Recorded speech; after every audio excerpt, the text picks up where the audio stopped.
Ladies and gentlemen, if you enjoy my video, please click the like button and share the video. It is the only way the YouTube algorithms really notices me. I will be very grateful to you. Cinderella and the Bloodstained Slipper. Scary story published by Scare Fiction. Read for you by Scare Fiction. Chapter 1. The Shadow of Blackwood Manor. The wind howled like a banshee, scraping its icy claws against the cracked window panes of Alara's attic room. Dust motes danced in the pale moonlight filtering through the grime, illuminating a scene of abject poverty. A threadbare cot, stuffed with straw that poked through like skeletal fingers, was her only bed. A chipped mug, perpetually cold, sat on the rickety floor beside a half-eaten crust of bread, the remnants of her meager dinner. Alora pulled her threadbare shawl tighter around her bony shoulders, a shiver running down her spine despite the stifling heat trapped beneath the low-pitched roof. Blackwood Manor, a sprawling monument to a bygone era, was a mausoleum of dust and despair, its imposing silhouette a constant reminder of her captivity. Orphaned at a tender age, she was thrust upon the charity of her wicked stepmother, Griselda. Charity was a word that scraped raw against Alora's soul.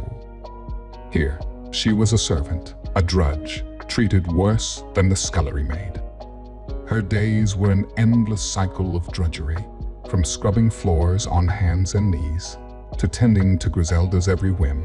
Alora's body ached with a constant, dull throb. Griselda, a woman whose face mirrored the decaying grandeur of the manor, reveled in Alora's misery. Every opportunity was used to belittle and humiliate the girl, her voice a rasping whip that cracked through the stale air.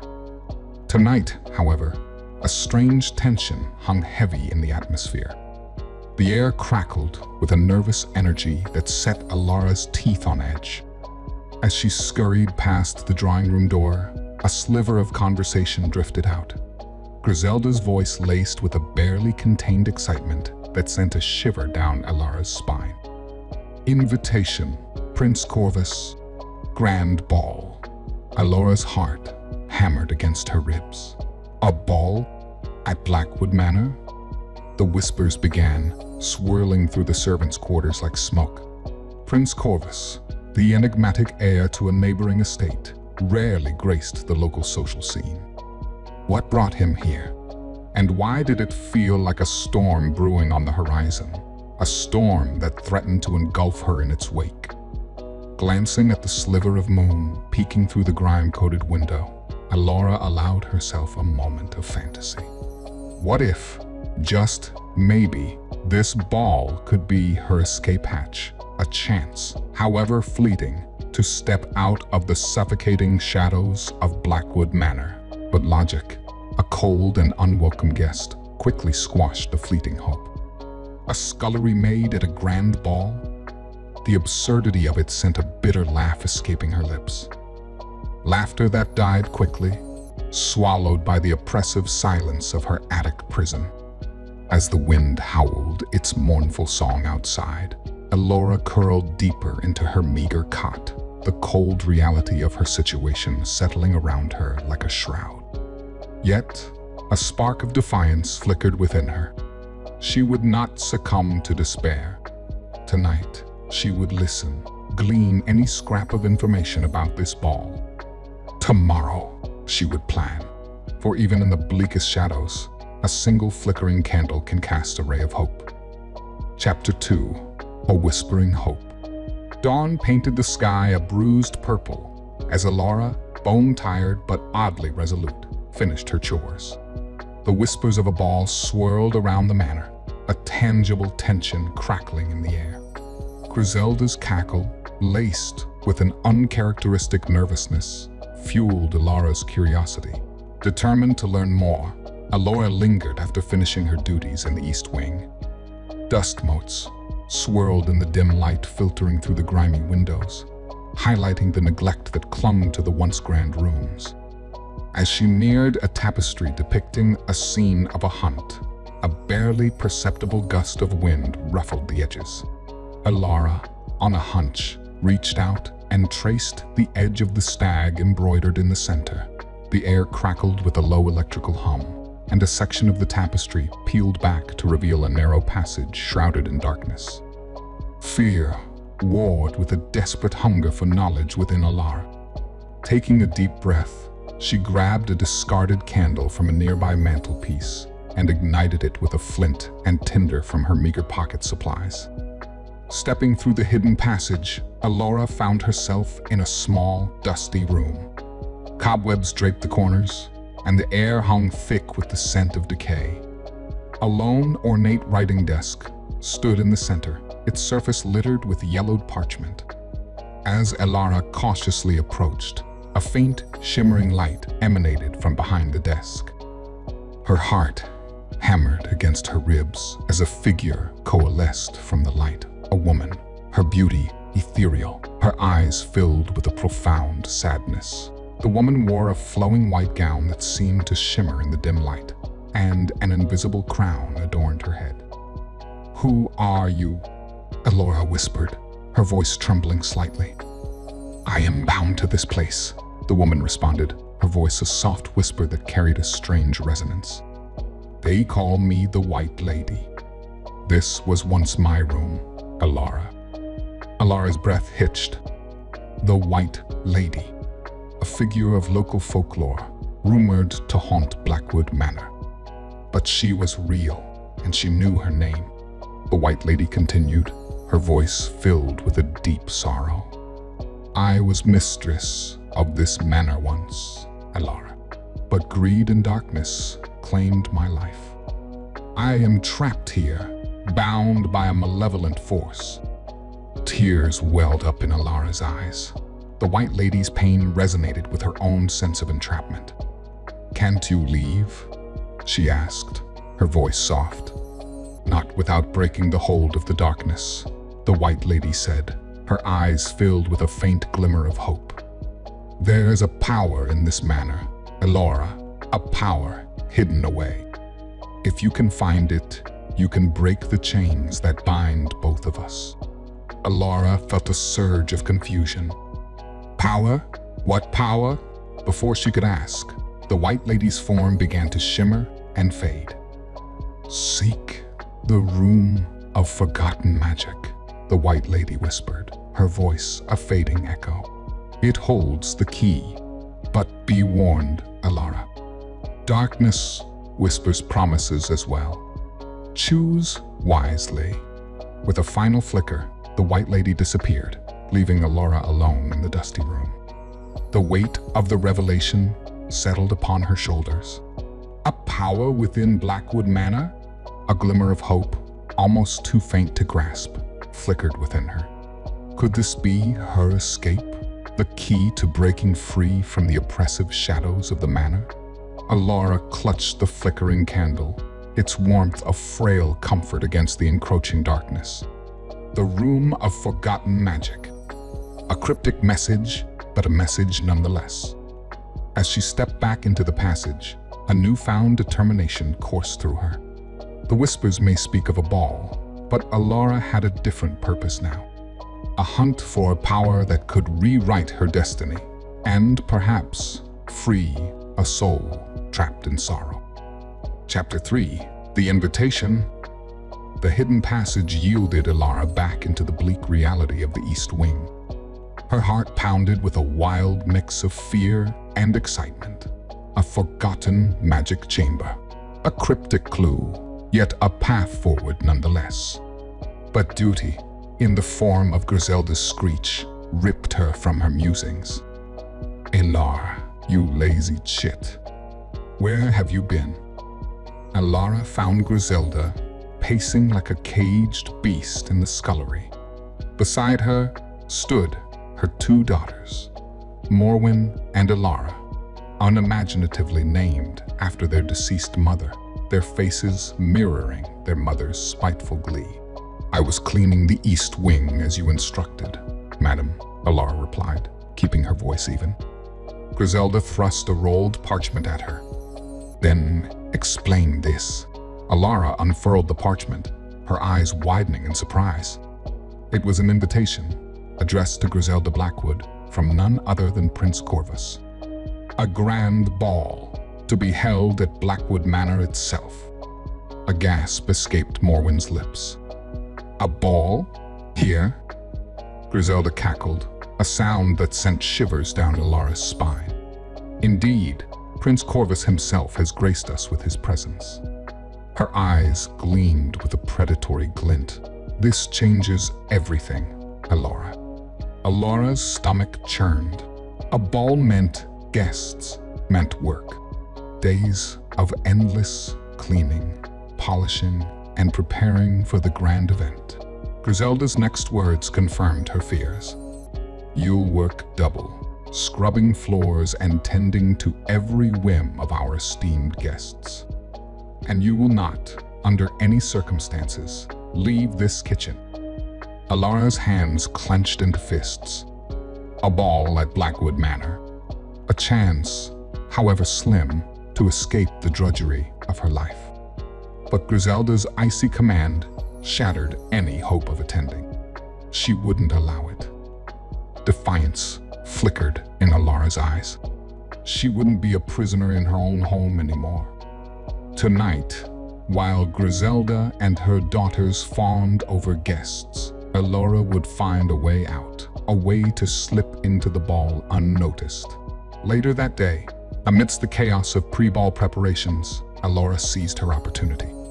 As Griselda bellowed orders and Morwen tripped over a bucket, Alara darted up the back stairs, her heart hammering against her ribs. Her attic room, a desolate haven, became her war room. Scraps of fabric, discards from a dress Griselda once owned, lay forgotten in a corner. Alara, with nimble fingers born of years of mending, fashioned a crude but serviceable gown. A forgotten necklace, tarnished and dusty, lay in a moth-eaten box, a fleeting echo of forgotten beauty. It would have to do. She worked through the night, fueled by a desperate hope. She cleaned the forgotten necklace, its silver catching the moonlight with a faint glimmer. She transformed the fabric scraps into a simple yet elegant dress, its faded colors a stark contrast to the drabness of her usual attire. By the first light of dawn, Alara stood before the cracked mirror, barely recognizable. Gone was the scullery maid. In her place stood a young woman, defiance and a glimmer of hope shining in her eyes. She didn't know what awaited her at the ball, but one thing was certain. Alara Blackwood wouldn't be a servant tonight. She would be a guest, an observer, and perhaps a player in the game about to unfold. Chapter 4: The Bloodstained Slipper. Dawn bled into a pale, overcast morning, casting an eerie light on Blackwood Manor. Alara stood before the hidden entrance, her heart pounding a frantic rhythm against her ribs. The makeshift dress, a testament to her desperate ingenuity, felt stiff and foreign on her. The ball was tonight, and Alara, fueled by a cocktail of fear and defiance, was determined to attend. Taking a deep breath, she ventured back into the passage, its darkness a familiar embrace. The room of forgotten magic awaited, a beacon of hope in the oppressive confines of Blackwood Manor. As she stepped into the dusty room, a soft, ethereal glow emanated from the writing desk. The White Lady materialized, her form shimmering like moonlight on water. Alara, you are prepared? Alara nodded, her throat tight with a mix of anticipation and fear. As prepared as I can be. The White Lady moved closer, her luminous hand reaching out to touch Alara's face. I can offer you a limited transformation, she said, her voice filled with sorrow. Leftovers from a power that once thrived within these walls. But beware, Alara, it comes at a cost. Before Alara could question the cost, a wave of warmth washed over her. The scratchy fabric of the dress seemed to soften, molding itself to her form. A faint glimmer of silver adorned the neckline, and the forgotten necklace, once dull and tarnished, now shimmered with an otherworldly light. Alara stared at her reflection in the dusty window pane. The scullery maid was gone. In her place stood a woman, her eyes alight with a newfound confidence. Yet, a chilling detail marred the transformation. On her foot, instead of a glass slipper, rested a single crimson shoe, the color of fresh blood, its surface glistening with an unnatural shine. A cold dread seeped into Alara's heart. "What is this?" she whispered, her voice trembling. The White Lady's face contorted in pain. "A remnant," she said, her voice strained. "A fragment of a past I cannot erase. Wear it, Alara, but remember, it binds you to the magic and to the darkness it may unleash." Alara recoiled, her fingers brushing against the chilling smoothness of the bloodstained slipper. This wasn't a fairy godmother's magic. It was something darker, something far more sinister. "There's no time," the White Lady said, her form beginning to fade. "The guests will arrive soon. Use this magic wisely, Alara. Rewrite your destiny, but be wary of the strings attached." With a final flicker, the White Lady disappeared, leaving Alara alone in the dusty room. The weight of the White Lady's words pressed down on her like a physical burden. A twisted transformation, a bloodstained slipper. Alara didn't know what horrors this leftover magic held, but tonight she had no choice. Clutching the slipper in a trembling hand, Alara slipped back out of the hidden passage. The ball awaited, a swirling vortex of unknown danger, and Alara, armed with a stolen magic and a heart full of uncertainty, was about to step into it. Leaving behind a trail of unanswered questions and a chilling premonition of darkness, she ascended the back stairs, a determined stranger in her own home. Chapter 5. A Ballroom of Secrets. Alara pushed open the heavy oak doors to the grand ballroom, a gasp escaping her lips. The once familiar space was transformed into a vision of extravagant opulence. Chandeliers blazed with light, casting a warm glow over the throng of elegantly dressed guests. Laughter and music filled the air, a stark contrast to the oppressive silence of her usual existence.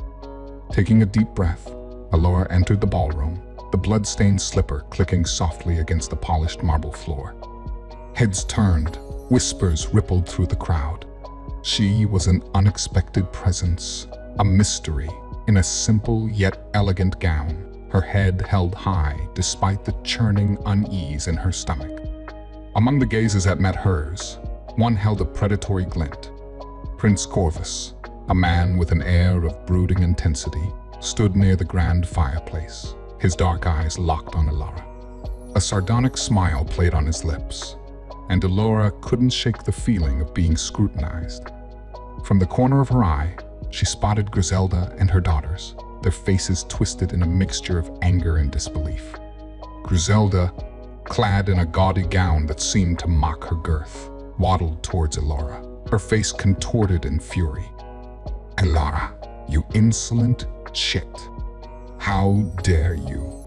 Griselda's tirade was cut short by a booming voice. "Who is this beautiful stranger, Corvus?" A portly man with an air of pompous authority approached them, Lord Blackwood, a distant relative and the current master of Blackwood Manor. Griselda, sensing an opportunity, seized it. This is just a scullery maid, my lord," she hissed, her voice laced with venom. "An impudent one who has clearly stolen something that doesn't belong to her." Alara met Griselda's glare head-on. "Actually, my lord," she said, her voice surprisingly steady, "I believe I belong here." Prince Corvus chuckled, a sound devoid of humor. "Indeed, my lord. Intrigue often graces the most unexpected corners." Lord Blackwood, confused but eager to appease the prince, nodded. Of course. My apologies, young lady." You are most welcome."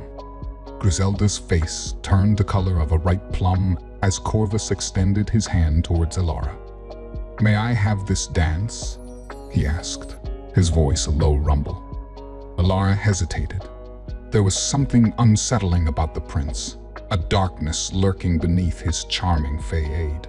Yet, she needed a way to stay close to him, to observe the true nature of the ball. With a nod, she placed her hand in his. As they waltzed, Alara scanned the ballroom. Strange symbols adorned the tapestries, their meaning escaping her understanding. Guests, in certain corners, engaged in hushed conversations, their eyes flitting nervously around the room. A sense of foreboding began to creep up on her. This wasn't just a social gathering, it was something more, something sinister. A cold breeze swept through the ballroom, extinguishing a nearby candelabra. In the sudden darkness, Alara saw a cloaked figure slip past an ornately carved doorway behind the musicians. A thrill of fear ran down her spine. This ball held secrets, and she, a scullery maid in a borrowed dress, was about to unravel them. Chapter 6: Unveiling the Darkness. Thunder rumbled in the distance, a low growl echoing through the opulent ballroom. The air crackled with a nervous energy, mirroring the disquiet churning in Alara's stomach. The dance ended, and Prince Corvus, his dark eyes holding hers captive, spoke in a low voice. "A captivating performance, mysterious stranger. But secrets tend to unravel at Blackwood Manor, don't they?" Alara met his gaze, a flicker of defiance in her eyes. "Secrets are a luxury not everyone enjoys, Prince Corvus." The music swelled, momentarily drowning out their conversation. Corvus offered her a sardonic smile. "Perhaps not, but tonight, a different kind of revelation awaits." He gestured towards a secluded balcony overlooking the stormy night. "Come, let's discuss this further away from prying ears." Alara's internal alarm bells began to clang. The balcony, shrouded in shadows, felt ominous, yet a part of her needed to know more. With a deep breath, she followed him, the bloodstained slipper clicking softly on the marble floor. The wind howled outside, whipping at their cloaks. Rain lashed against the balcony railing, blurring the already dim view of the storm-racked grounds. Corvus turned to her, his face illuminated by a flash of lightning. "This ball," he said, his voice dropping to a low whisper, "is a mere facade. Tonight, a ritual takes place, one that will grant me immense power." Alara's blood ran cold. A ritual. This wasn't a social gathering. It was a dark ceremony. And she, a pawn in a twisted game she barely understood. "What kind of power?" she managed to ask, her voice barely a whisper. Corvus's smile widened, revealing sharp, predatory teeth. "The power to control, to bend the very fabric of reality."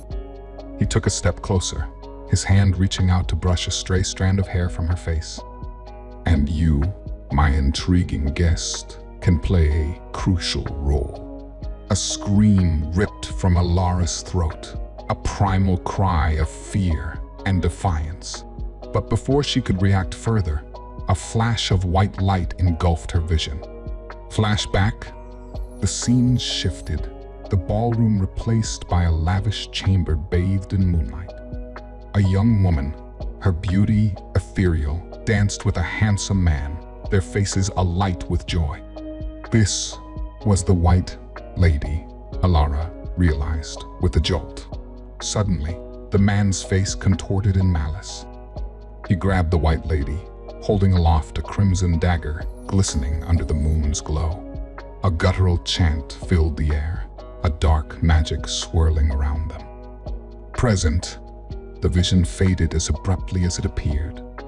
Alara found herself back on the balcony, the storm raging on. Corvus stood before her, a cruel smile plastered on his face. "The bloodstained slipper," he said, his voice filled with chilling amusement. "A memento from my ancestor, a symbol of the power stolen from my family. And with your help, I shall reclaim it." Alara's mind reeled. The bloodstained slipper wasn't just magic. It was a key to a dark ritual that had claimed the White Lady's life generations ago. Corvus wasn't just a prince. He was a descendant of the one who had wronged her. And Alara, unknowingly, had become entangled in a web of vengeance spun by dark magic. Chapter 7. Desperate Choices. Fury roared through Alara, a primal scream trapped in her throat. Prince Corvus's words echoed in her ears. The bloodstained slipper, a dark ritual, his ancestors' vengeance. The pieces clicked into place, a horrifying truth unveiled. She wasn't a guest. She was a pawn in a game of dark magic. The White Lady's pain, the whispers of a forgotten power, it all converged in this storm-racked night. "You won't get away with this," Alara snarled, her voice surprisingly steady despite the tremor running through her body. Corvus chuckled, a sound like scraping nails on stone. "You misunderstand, little dove. You're not getting away. You're the key." He reached for her, his touch sending a jolt of revulsion through her. Alara sidestepped him, a desperate plan forming in her mind. The storm raged outside, mirroring the turmoil within her. She needed to escape, to warn someone. But who? Griselda. Despite her cruelty, she wouldn't stand for Corvus stealing her power. It was a gamble, but Alara had no other choice. "Griselda," she cried out, her voice cutting through the howl of the wind. As if summoned by her cry, the scullery door burst open, revealing Griselda, her face contorted in rage. Her eyes, however, flickered with something akin to fear when she saw Corvus looming over Alara. "What is the meaning of this?" Griselda bellowed, her voice laced with a desperate edge. Corvus smirked. "Mere entertainment, dear Griselda. But it seems our guest holds a key to a power far greater than either of us imagine." Griselda's face drained of color. "Power? What power?" Alara saw her opportunity. "The power you've been seeking, Griselda. The power trapped within Blackwood Manor." Griselda's eyes narrowed. Betrayal simmered within them, but so did a flicker of greed. "Trapped," she hissed, her gaze darting between Alara and Corvus. Corvus, sensing Griselda's wavering loyalty, barked a sardonic laugh. "This fool believes she can disrupt the ritual. But without the slipper, her efforts are meaningless." Alara's hand instinctively flew to her foot, the crimson slipper a chilling presence. The White Lady's words echoed in her mind. "Wear it, Alara, but remember, it binds you to the magic." Suddenly, a memory surfaced the White Lady's shimmering form, pointing to a specific symbol on the hidden room's dusty floor. It was the same symbol etched on the hidden doorway behind the musicians, the doorway the cloaked figure had entered earlier. A desperate hope flickered within Alara. Maybe, just maybe, that was the key, not the slipper. "The ritual," Alara shouted, her voice ringing with newfound conviction. "It's happening elsewhere, not here." Griselda, her face contorted with a mix of fear and anger, turned towards Corvus. He looked momentarily stunned, thrown off by Alara's sudden outburst. Seizing the opportunity, Alara sprinted past them, the bloodstained slipper feeling heavy and foreign on her foot. Her heart pounded a frantic rhythm against her ribs as she raced towards the grand ballroom, the storm a chaotic symphony echoing her own turmoil. Behind her, Griselda shrieked in fury, a dark energy crackling around her. Griselda, fueled by betrayal and greed, was a threat in her own right. But for now, Alara had a bigger monster to slay. She had to disrupt the ritual, whatever dark magic it unleashed. The White Lady's pain, her own yearning for freedom, fueled Elora's desperate sprint. Tonight, she wouldn't just be a scullery maid. Tonight, she would fight back. Chapter 8: Blood and Redemption. The grand ballroom doors burst open, revealing a scene ripped from a nightmare. Cloaked figures chanted in a guttural language, their voices weaving a tapestry of dark magic. A pulsating red energy swirled around an ornate altar, and in its center stood Prince Corvus, the blood-stained slipper clutched in his hand. Just as Corvus prepared to unleash the ritual's full power, Elora's voice cut through the air. "Stop!" All eyes turned to her. Griselda stood panting near the entrance, her face a mask of fury. Prince Corvus, his face contorted in a snarl, glared at Elora. "You dare interrupt?" he roared, his voice laced with dark power. Elora, fueled by a desperate hope, held out her hand. "The ritual isn't here," she declared, her voice trembling slightly but unwavering. "The symbol, it leads elsewhere." Her words seemed to hang in the air, a seed of doubt planted in the minds of the chanting figures. Griselda's eyes flickered with dawning realization. A ghostly whisper echoed through the room, the White Lady's voice filled with a faint echo of pride. "Look for the broken raven, Elora. It marks the true sight." Elora's heart pounded with a wild mix of fear and hope. The broken raven, a detail she vaguely recalled from the hidden room. With a surge of adrenaline, she pointed toward a shadowed corner of the ballroom where a decorative tapestry depicting a raven with a broken wing had been partially obscured.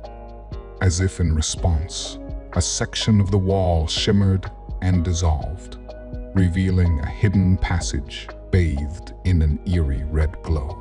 Prince Corvus lunged at Elora, his face contorted in rage. But before he could reach her, Griselda, fueled by her own desire for power, intercepted him. A dark energy surged around them, two hungry beasts fighting for dominance. Elora didn't waste time watching. With a desperate glance at the White Lady's translucent form, she slipped past the fighting pair and plunged into the hidden passage. The red-lit tunnel stretched before her, beckoning her deeper into the bowels of Blackwood Manor. The air grew thick with a suffocating darkness, and the screams of Corvus and Griselda echoed faintly from behind. Fueled by the White Lady's spectral guidance, Elora pushed on. Finally, she reached a vast chamber dominated by a pulsating red orb at its center. The dark magic felt oppressive, threatening to suffocate her. "The orb," the White Lady whispered, tinged with urgency. "Destroy it, Elora. Break the hold." Remembering the forgotten magic Griselda used to clean, Elora searched frantically for a weapon. Her hand brushed against a dusty wooden bucket filled with water. It was a long shot, but it was all she had. With a deep breath, she slung the bucket's contents at the orb. The water hit its surface with a hiss, and the red glow momentarily flickered. A surge of dark energy washed over Elora, threatening to consume her. But then, a blinding white light erupted, engulfing the chamber. Elora squeezed her eyes shut, bracing for the impact. When she opened them again, the chamber was bathed in a soft, ethereal light. The red orb lay shattered, its fragments devoid of power. Prince Corvus lay unconscious near it, his face pale and bloodless. Griselda, seemingly defeated, slumped against the wall, her eyes filled with a flicker of fear. The White Lady materialized before Elora, her form shimmering with an otherworldly beauty. A gentle smile graced her lips. "You did it, Elora," she said, her voice filled with gratitude. "You broke the curse." Elora felt a wave of exhaustion wash over her, the adrenaline fading. She had won, but at a cost. Blackwood Manor was no longer a prison fueled by dark magic, but it was still her home, a home stained with a legacy of pain. The White Lady seemed to read her thoughts. "This place no longer binds me, Alara," she said softly. "But if you choose..." Alara knew what she had to do. This wasn't just about breaking a curse. It was about rewriting her own story. Leaving wouldn't erase the past, but it would allow her to build a future free from the shadows of Blackwood Manor. Taking a deep breath, Alara met the White Lady's gaze. "I can rebuild," she declared, her voice filled with a newfound resolve. "Blackwood Manor can be a place of healing, not darkness." The White Lady smiled, her form beginning to fade. "Then go forth, Alara," she whispered. "Live a life full of light." With a final flicker, the White Lady disappeared. Dawnlight began.